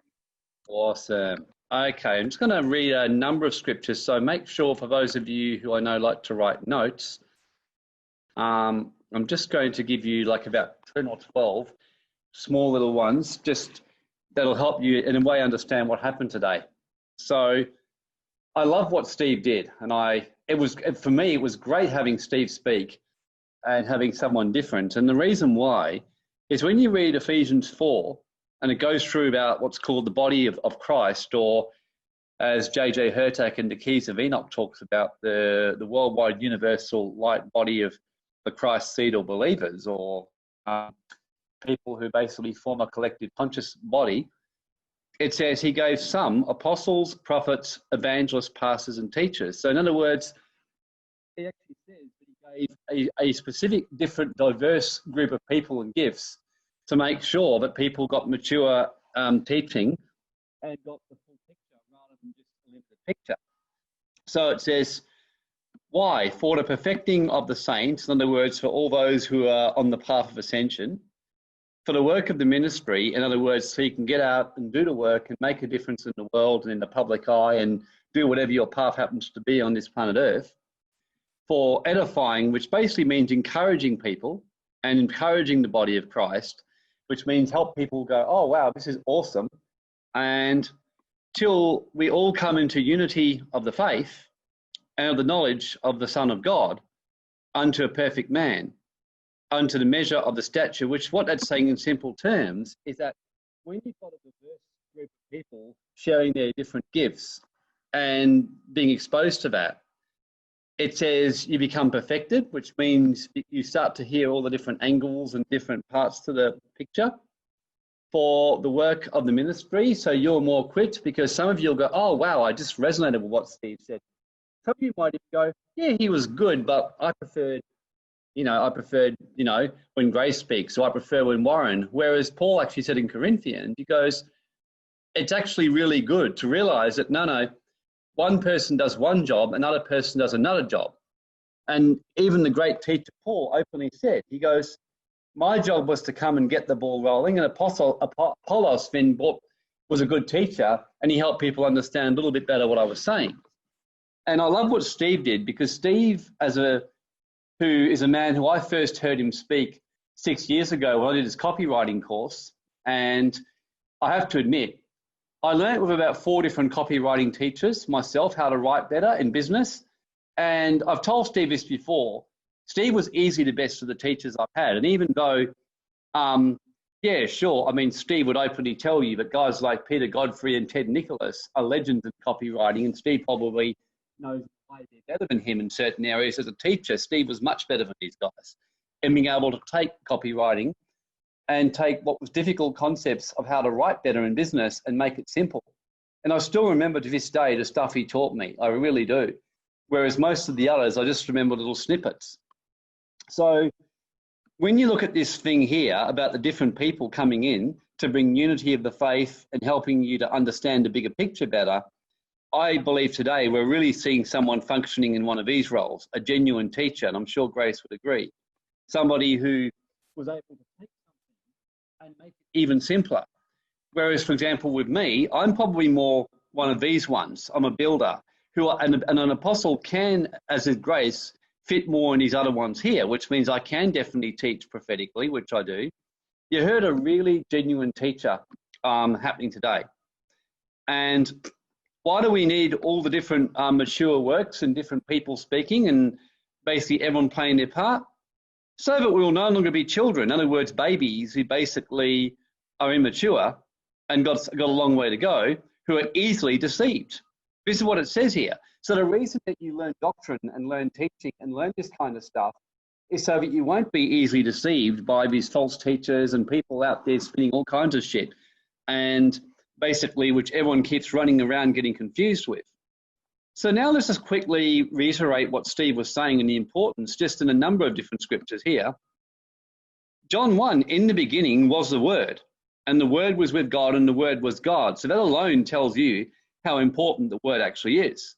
It was through the Word that God said, let there be light. So to say language is important is an absolute understatement. The earth was actually formed by what someone spoke. Imagine God had said, let there be disaster, or let there be more chaos. When there was chaos, well, there would have been more chaos, but he said, let there be light. So what Steve was saying about your words and the 48,000 ego thoughts and the 2,000 spirit thoughts, I loved what he was saying there, because it's true. I mean, Toby Alexander, who, when he taught me, he said, we are the product of our last 1,000 choices and what we've been saying about ourselves. And it's so true. Then you got Genesis. The whole problem that actually happened was why? Because it talks about the Tower of Babel when people discovered how to tap into higher technology and fuck around with the planet. And it says here, look at what the Elohim had to do, which the Keys of Enoch talks. Let us confound their language. Why? Because these people clearly must have tapped into some kind of light language and ability to use words and vibrations. And because they were basically in the archons and in the dark, they'd worked out a way to misuse the words and language and technology to create things for their own ends. So this also shows you that not only is language important, it's the whole foundation of everything that we do, what we say, what we feel, what we think. So the whole language of humanity had to be confounded to stop them creating something powerful. And so basically every word that you're speaking is literally creating a reality, not just for you, but for everyone. Neville Goddard, the great consciousness teacher in Feeling is the Secret, and Joseph Murphy in The Power of the Subconscious Mind, go as far as to say, they confirm this because they say, let's say, for example, that I'm sitting on this webinar right now, and let's say I've muted myself and I'm talking privately to Sammy, and I'm just saying, yeah, that's Steve Plummer. Gosh, you know, he speaks out of his ass and I don't like what he's saying. Or let's just say I said stuff like that and I meant it with intention. I'm actually projecting and creating a reality on Steve, which he will not obviously hear in the physical, but he'll pick up the vibration of it and something will feel out of kilter for him. And likewise, I can remember I was told off by the Council of Nine because I kept telling the boys and just, not the boy, but just generally saying, oh gosh, you know, wish Grace would not have her house so messy. They told me, well, the reason her house is messy is because you keep creating that reality for her. And I got my ass kicked on that. This was about 18, 20 months ago. So I started changing what I said about her. And within days, she started telling me without me saying a word to her, how she was now changing the house. And they just told me to have a good look at myself. So language here. In fact, what he says here, he talks about speaking a word against the Son of Man, it shall be forgiven him. Whoever speaks against the Holy Ghost, it shall not be forgiven him. So language can actually cost you the kingdom of heaven. But every idle word that you speak, you shall give account in the day of judgment, for by your words you'll be justified, and by your words you'll be condemned. I mean, this is Christ in Matthew chapter 12. So this is pretty important stuff. And then in verse 34, out of the abundance of the heart, the mouth speaks. So if you're speaking nasty, negative stuff about yourself, it shows that you don't think much of yourself. A good man out of the treasure of the heart brings forth good things, and an evil man brings evil things. Matthew 15, he goes on here. He goes, it's not that which goes into the mouth that defiles a man, in other words, what they eat, but that which comes out of a man. In other words, what you say. So this defiles you if you're speaking negative stuff about yourself. If you're saying, if you keep talking about you being sick or talking about you being broke, well, you're defiling your consciousness. You're defiling your money. You're defiling your situation. Isaiah 55:11. Well, verse 10 to 11. As the rain comes down and the snow from heaven and returns not there but waters the earth and causes it to bring bud, in other words, in the same way that rain waters the earth to bring a crop, so shall my word be that goes forth out of my mouth. It shall not return to me void, but shall accomplish what I please and shall prosper in how I send it. So the word which goes forth out of your mouth, which means you as the creator, you as the kingdom of heaven, you as the inner Father within you, Christ within you, the word that you speak shall accomplish what you send it forth. Even if you don't believe it, it will. If you say, oh my God, I'm going to catch a flu this winter, I always do, you'll catch a flu. You've got this one here too. David in Psalm 19, verse 14, let the words of my mouth and the meditation of my heart be acceptable in your sight. So number one, what you're feeling and thinking, but also what you're speaking out of your mouth. So I'm just giving you a whole lot of little ones, and some will resonate with you, some you'll go, oh yeah, but some will particularly resonate with different people. Death and life are in the power of the tongue, and they that love it shall eat the fruit. Proverbs 18, verse 21. So the power of your tongue, death and life. In fact, let's just jump ahead here. James.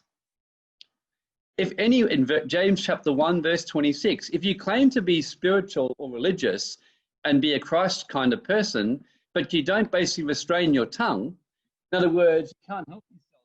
You've got a nasty little tongue, you bite off people's heads, you say nasty things about people around you, you say horrible things to your kids, you always speak behind people's back, or even if you're speaking horrible stuff over yourself, like you're always putting yourself down all the time. Well, you've been made in the image of God. So if you're putting yourself down all the time and saying that you're terrible, that you're fat, that you're this, or that, you know, you fail in everything you do, you're actually defiling the image of God. And that's what it says here. And bridle not your tongue, you deceive your own heart, and your spirituality is in vain. So in other words, you may as well give up. You may as well just accept you're not spiritual if you can't keep your tongue in order. Proverbs here, chapter 16 as well. He goes, pleasant words are as a honeycomb, sweet to the soul and health to the bones. In fact, Proverbs chapter 3, verse 8 says that the words are health to your flesh and life to your bones. So pleasant words and speaking beautiful, kind words over yourself. That's why I spoke the Psalms over all of you today. That's why I specifically spoke Psalms over you today, to activate you and refresh people and nourish your heart. Proverbs chapter 17. It says here, he that has knowledge spares his words. In other words, if you've got knowledge, you shut your mouth unless you've got something good to say. Even a fool, when he holds his peace, is counted wise. And he that shuts his lips is a man of understanding. In other words, sometimes shut your mouth and not say too much. Make sure what you're saying is building people up. Proverbs 15, verse 1, a soft answer turns away wrath, but grievous words stir up anger. In other words, the tongue of the wise uses knowledge aright, but the mouth of fools pours out foolishness. A wholesome tongue is a tree of life. So you can see here, plenty of it here. It's just everywhere. Colossians 3, verse 8. Now put off these things, anger, wrath, malice, blasphemy, but also filthy communication out of your mouth. So Paul is saying this now here in Colossians chapter 3, verse 8. And finally, Ephesians chapter 4, verse 25. Verse 29. Let no corrupt communication proceed out of your mouth, but that which is good to the use of edifying, that it may minister grace to the hearers. So this shows you that everything Steve spoke about, I'm giving you the scriptural vibrational context. He was making it more simple for you. And believe you me, you really did hear a master today. Steve, as I said, this is a guy who in business taught me a lot of my copywriting skills. So thank you, Steve, for sharing today and really helping take the stuff here and showing a practical way how you can actually take the script, how you can change your words and be mindful about words which you speak. For example, even words like need, that's not a good word. Like, I need to do this. I should do this. These are actually lower vibrational language that are putting an obligation on you. Why not? I love to do this. I choose to do this. I choose to do this today.